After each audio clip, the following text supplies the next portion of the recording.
Hello friends, exam circuit channel पर आपका स्वागत है। तो आज की इस वीडियो में हम जो सीपीयू शेड्यूलिंग्स के हमारे जो नेक्स्ट क्वेश्चंस थे 101, 2 एंड 3, अब हम इनको करेंगे। ठीक है, इससे लास्ट वीडियो में हमने क्या किया था, 99th और 100th वाले क्वेश्चंस को किया था। ये जो क्वेश्चंस हैं ये आपके सीपीयू शेड्यूलिंग पे बेस हैं। ठीक है, हमने लास्ट वीडियो में एफसीएफएस और एसजेएफ का जो विदाउट प्रीएम्पशंस मैनर था उससे इस न्यूमेरिकल को सॉल्व किया। उससे वहाँ पे हमने क्या निकाला, उसका एवरेज वेटिंग टाइम निकाला। ठीक है, तो मैंने लास्ट वीडियो में आपको एक्सप्लेन किया था हमारे पास कितनी टाइप की शेड्यूलिंग होती है और कितने 2 वेज़ में हमारी शेड्यूलिंग वर्क करती है, प्रीएम्प्टिव और नॉन प्रीएम्प्टिव वर्जन, वो दोनों क्या होते हैं वो सब हमने लास्ट वीडियो में डिस्कस किया था। तो अगर आपने लास्ट वीडियो नहीं देखी है तो आप उसको जाके देख सकते हो। ठीक है, तो आज की वीडियो में हम अपने जो नेक्स्ट शेड्यूलिंग है उसके बेस पे इस क्वेश्चन को सॉल्व करेंगे। ठीक है, तो एसजेएफ का विदाउट प्रीएम्पशंस मैनर हम लास्ट वीडियो में कर चुके हैं। तो आज का हमारा क्वेश्चन रहेगा एसजेएफ विद प्रीएम्पशंस वे। ठीक है, हमें क्या करना है, इस क्वेश्चंस को शॉर्टेस्ट जो फर्स्ट का जो प्रीएम्प्टिव वर्जन है उसके थ्रू इसको सोल्व करना है और देखना है कि एवरेज वेटिंग टाइम कितना आता है। ठीक है, तो जब हमने एफसीएफएस से किया था तो यहाँ पे आपका जो आंसर आया था वो 12.8 वेटिंग टाइम आया था। अगर जब हमने एसजेएफ विदाउट प्रीएम्पशन किया था तो हमारा 6.8 आया था। ठीक है, अब हम देखते हैं जब हम एसजेएफ का प्रीएम्पशन वर्जन करेंगे तो कितना वेटिंग टाइम आएगा। ठीक है, तो उसके लिए सबसे पहले हम क्या निकालते हैं, कंपाइलेशन टाइम निकालते हैं, देन आपका टर्न अराउंड टाइम होता है और फिर आपका वेटिंग टाइम निकलता है। अब टर्न अराउंड टाइम क्या होता है, वेटिंग टाइम क्या होता है, वो सब मैंने लास्ट वीडियो में एक्सप्लेन किया था। ठीक है, तो आप उसमें आप देख सकते हो। तो अब हम स्टार्ट करते हैं इसको, नेक्स्ट क्वेश्चन अपना स्टार्ट करते हैं। तो सबसे पहले हम क्या निकालेंगे, कंपाइलेशन टाइम निकालेंगे। ठीक है, तो यहाँ पे बना लेते हैं वो जैन चार्ट हम बनाते हैं। तो शॉर्टेस्ट जो फर्स्ट क्या कहती है कि जिसका शॉर्टेस्ट टाइम होगा वो पहले एग्जीक्यूट होगा, और प्रीएम्पशन वर्जन कहता है कि हर प्रोसेस जो है स्लॉट्स में एग्जीक्यूट होगा। ठीक है, ऐसा नहीं होगा एक बार प्रोसेस को सीपीयू मिल गया तो कंप्लीट होके ही बाहर आएगी, हर प्रोसेस को कुछ टाइम स्लॉट्स के लिए सीपीयू मिलेगा। ठीक है, तो मतलब स्लॉट्स में जो है प्रोसेस का क्या होगा, एग्जीक्यूशन होगा। वो कैसे, देखिए। तो सबसे पहले जीरो अराइवल टाइम पे आप देखोगे आपकी मेमोरी में P1 और P2 का जो अराइवल टाइम है 0 है। ठीक है, तो दोनों प्रोसेस आ चुकी है मेमोरी में, बट दोनों में P2 का क्या है, शॉर्टेस्ट टाइम है। ठीक है, तो पहले कौन एग्जीक्यूट होगा, आपका P2 एग्जीक्यूट होगा यहाँ पे।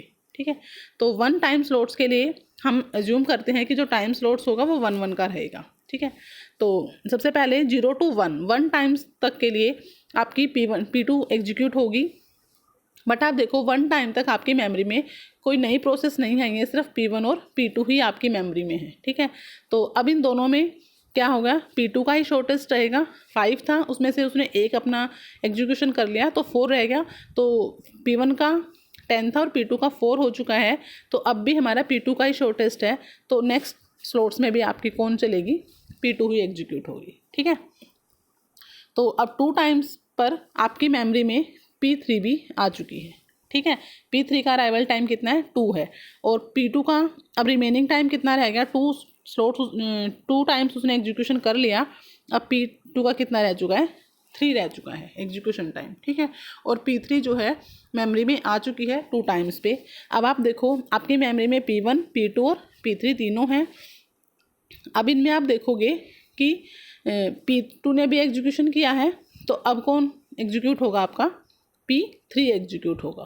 ठीक है, P3 को मिला आपका, तो इसने फिर 1 टाइम के लिए 1 स्लॉट्स के लिए क्या किया है, एग्जीक्यूशन के लिए किया, मतलब 2 से लेके 3 टाइम तक आपने P3 ने क्या किया, अपना एग्जीक्यूशंस किया। ठीक है, और उसका एक एग्जीक्यूशन हो गया, तो अब P3 का कितना रह चुका है, 2 रह चुका है। ठीक है, क्योंकि 3 उसका टोटल था, टाइम था, उसमें से उसने 1 टाइम अपना एग्जीक्यूट कर लिया, अब उसका 2 टाइम्स रह गया। ठीक है, और अब आप देखो 3 टाइम तक भी आपकी मेमोरी में कोई नई प्रोसेस नहीं आई है, सिर्फ P1, P2 और P3 ही आपकी मेमोरी में है, क्योंकि P4 5 टाइम पे आई है, 3 टाइम पे नहीं आई। ठीक है, तो अब आप देखोगे अब भी किसका एग्जीक्यूशन टाइम कम है, P3 का ही है, क्योंकि उसका 2 है, P2 का 3 है और P1 का 10 है।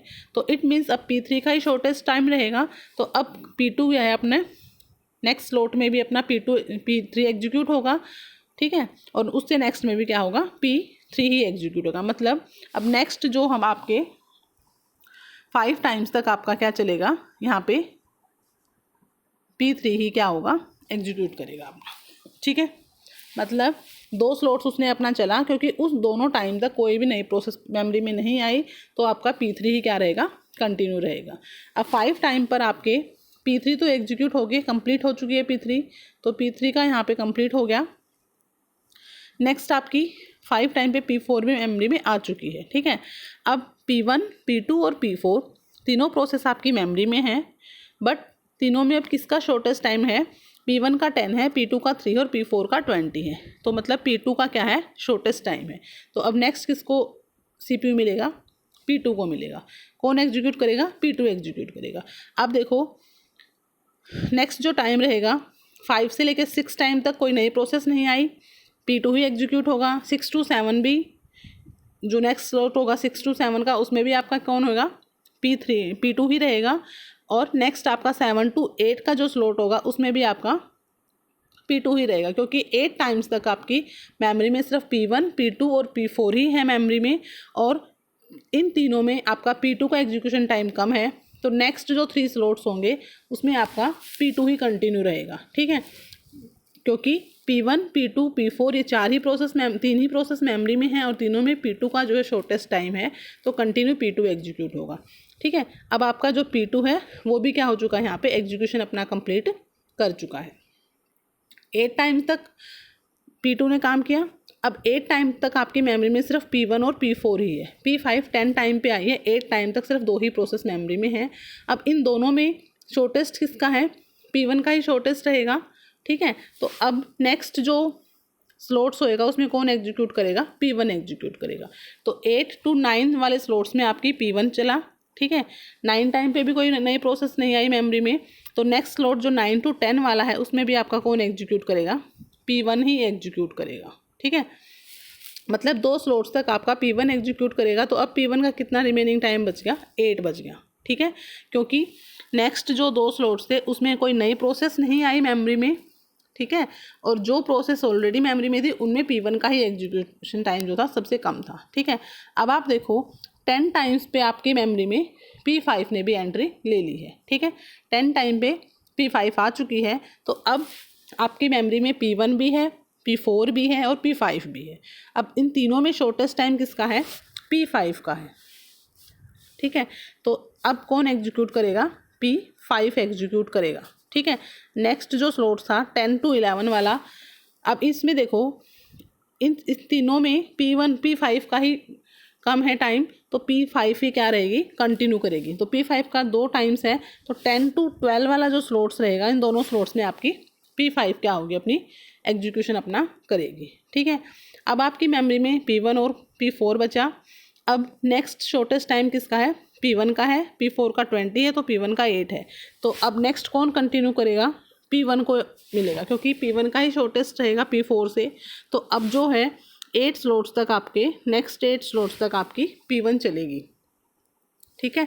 अब P1 ने चला, अब बचा कौन, P4, और लास्ट का जो स्लॉट्स रहेगा वो P5 को मिलेगा। अब P4 को मिलेगा, और P4 का जो एग्जीक्यूशन टाइम रहेगा वो 20 टाइम्स है, तो मतलब 20 पे उसको CPU मिला, 20 उसका ऑलरेडी टाइम है, तो 40 टाइम्स तक आपका P4 जो है एग्जीक्यूट यहाँ पे करेगा, ठीक है।